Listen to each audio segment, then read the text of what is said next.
هون بجبل عمان فيها شوف كل المدينة حلوة كتير. The military is going to tell me to get out of this area. So that's Iran right over there. agora que você não mora aqui, ando bem pra cá muito. My corner shot! Mohammed's going to let me shoot his gun into the air, right? Welcome to Yemen! واحد مرة صومالي. واحد هلا صوماليات.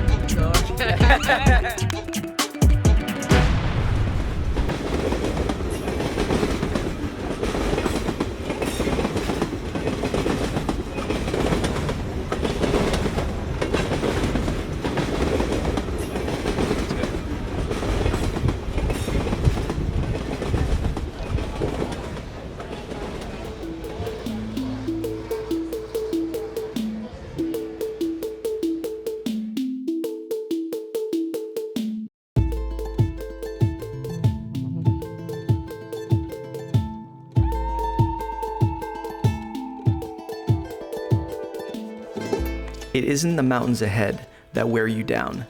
It's the pebble in your shoe. A quote brilliantly uttered by the great Muhammad Ali. A wise suggestion that the large obstacles in life are not the ones that impede our success, but the small everyday challenges that we fail to address will ultimately lead to our downfall.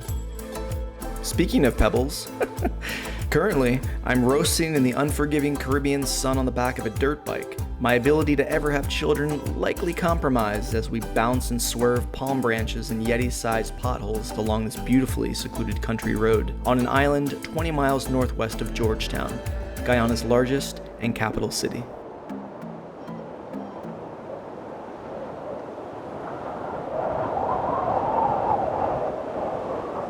I answer when you call and check in. Tell me what's the case, what's the matter? Tell me what's your name, looking fantastic. Dark skin like Fanta. Danger how she move, no banta. Hey, hey, tepe. Niña tombong banta, yeah, maybe. You got time into, got time for me to, baby. Nice what I know. Is Guyana considered a Caribbean country? Let's see. Guyana is located on the northern coast of South America and culturally part of the Anglophone Caribbean. Okay, great. Wait, no. Guyana is not considered to be part of the Caribbean region because it does not border the Caribbean Sea. Ah, here it is. Guyana is often included as part of the Caribbean due to its political and cultural ties within the region. Look, to sum up Guyana as just another English-speaking Caribbean nation would be to miss it all. Sure, there's reggae and soca and calypso blasting from propped open car trunks and bars every few blocks. But then, when you need it most, it hits you. Loud and firm, a tantalizing slap to the senses. I'm hearing Hindi and tabla in the second verse of the soca track. An enormous murti or Hindu devotional statue of Lord Hanuman towers over passersby. The waft of curry and dal and fresh roti pierces the senses from this street and that one. I'm headed to the town of Vredenhoop. Sounds Dutch. It is.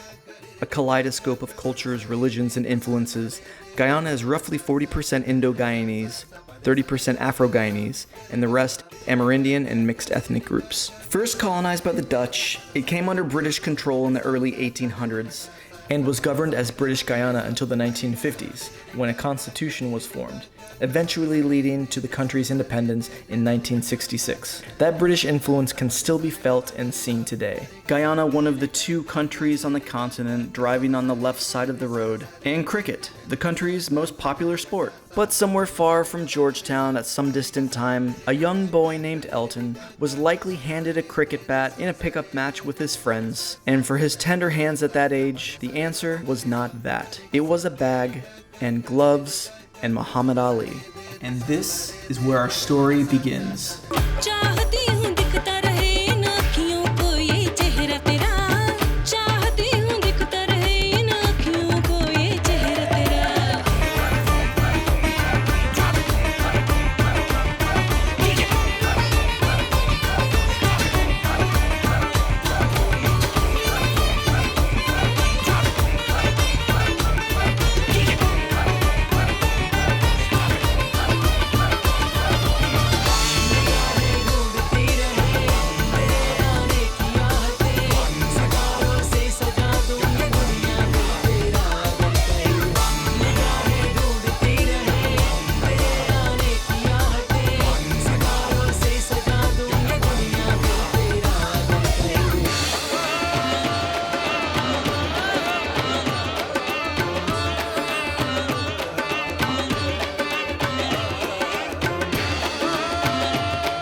2 flights, 2 boat rides, 2 road trips, and a dirt bike, and I finally arrived to Leguan Island, the childhood home of national boxing champion Elton Dhar.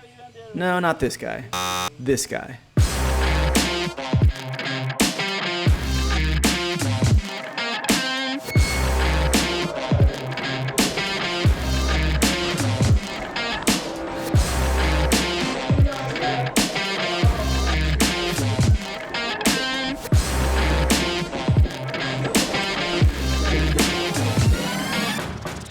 But there's just one problem.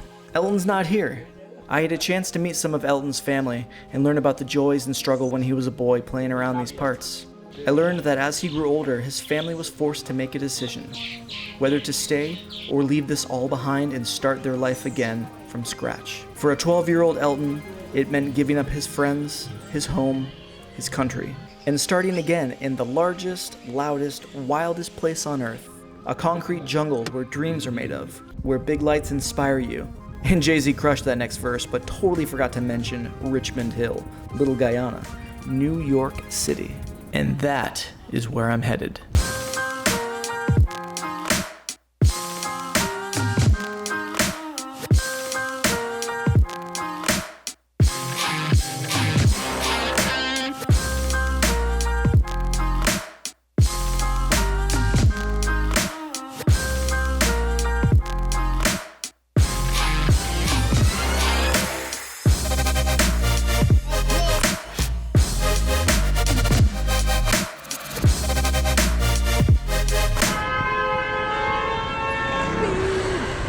Honky honks. Welcome to Dumbo.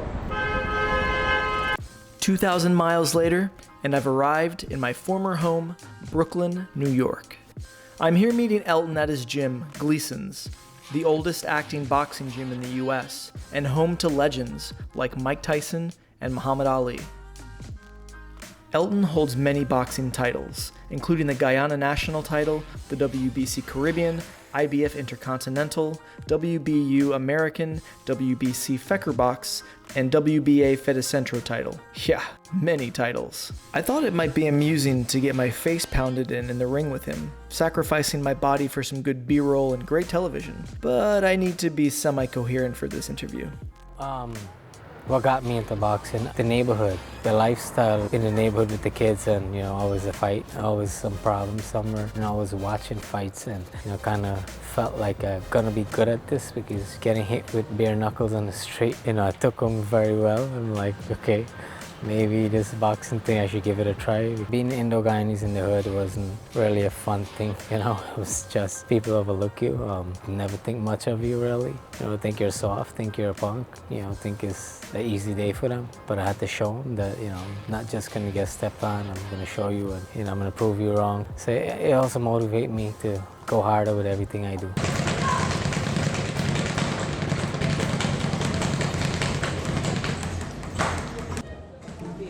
Elton gave me some pointers, and I took to boxing like a fish to water. Just kidding. I look like a blind seal waving at a circus audience. Good thing we're leaving now. Playground parks with the trees and the cars. Brownstone buildings with the kids on the porch. Murals on the walls for the ones that we lost. Bodegas on the corner, let me see what's in store. Subway stations with the maps in the cars. Summer cookouts, uncle got the sandals on. Statue of Liberty, we holding up the torch. If they ask where I'm from, tell them this is New York. Had you been exposed to boxing in Guyana? Mostly was not to the sport, but the older folks, my dad, my older brothers, the older folks in the village, they watched boxing. We had an old little TV, a 12-inch TV that hooked up to a car battery, and I remember watching boxing on that. We didn't have boxing gloves though. In the little fights that we had there, we didn't have none of that opportunity to be in boxing. But when I got here, the opportunity was here. There are gyms, there's equipment, there's everything that's needed. It was hard to get people to take me serious from the start. No one took me serious. No one gave a fair chance to me. No one gave an opportunity to me. I had to work. I proved that I belonged there. But that helped motivate me to prove I'm wrong and say, watch, you'll see. I set goals because of that. So tell me about what happened last year. You dealt with some health issues, like right at the peak of your career. Yeah, right when I was making my return to the ring, we suffered acid reflux in January of 2022, and that went on all year. I was taking medication for that, but in January, when the doctor ran tests on me, I had some damage to the esophagus. I couldn't eat, I couldn't drink, I couldn't do much. I lost 23 pounds just not being able to eat, not being able to drink anything. I was on heavy medication. I sought out the best doctors, take all the medication possible, and nothing was getting better for me. I felt like my back was against the wall. There's nowhere to turn. I didn't know what else to do or where else to go. Many times I don't want to train. Many times I want nothing to do with boxing. You never give up on yourself. Never give up. You gotta keep, you're gonna fall in life, but you'll never get to where you're going if you don't get up.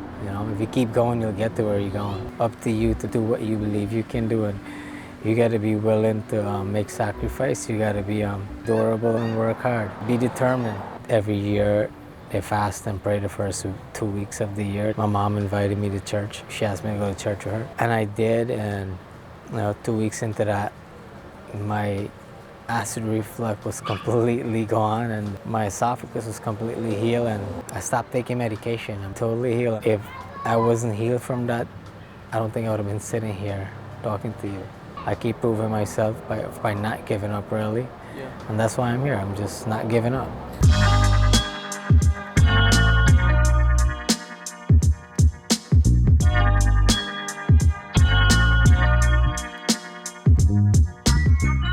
The craziest, wildest dreams you could possibly imagine. Whatever it is that you want to do, get out there and go after it. My dad would always tell me the how doesn't matter. All that matters is your idea and how much you are willing to go after it. Even if you don't achieve your wildest dream, at least you were one of the few brave enough to go after it. As the great Iron Mike Tyson once said, "I wish one of you guys had children so I could kick them in their head." Wait, no, that's not the one. He said, "Everyone has a plan until they get punched in the mouth. Whether it's a pebble or a fist to the jaw, you keep going. Stay determined." But this story doesn't end here with some trite roundup or banal conclusive summary about Elton's persistence and achieving his dream in the face of adversity, because he's not done yet. He's still going. Still reaching for greater things, bigger titles. Like Elton said, you never give up on yourself. For me, I'm sad to leave New York, this beloved city I once called home, but I'm headed back to Guyana, the land of rivers and colors, faith and food, to face my number one adversary, iguana. Stick around to see who wins that fight.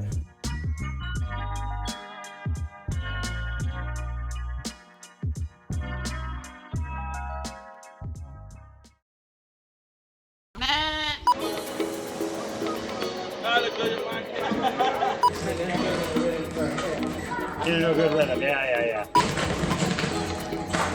Woo! Alright, so get in there. Give it a little clap for sync.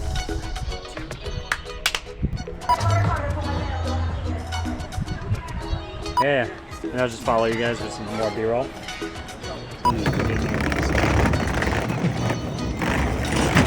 What's the name of this dish? Iguana. Iguana. Alright, I'm gonna try one of these. I'm gonna take this one right here with the bones. The bones right here. A little bit of curry on there right there. Might be a little tough, but it's good. Oh, it fell out. The meat's a little tough. Some bones in that. You gotta go down more. It'll be soft and tender. Nice. I have iguana stuck in my two front teeth. Come on.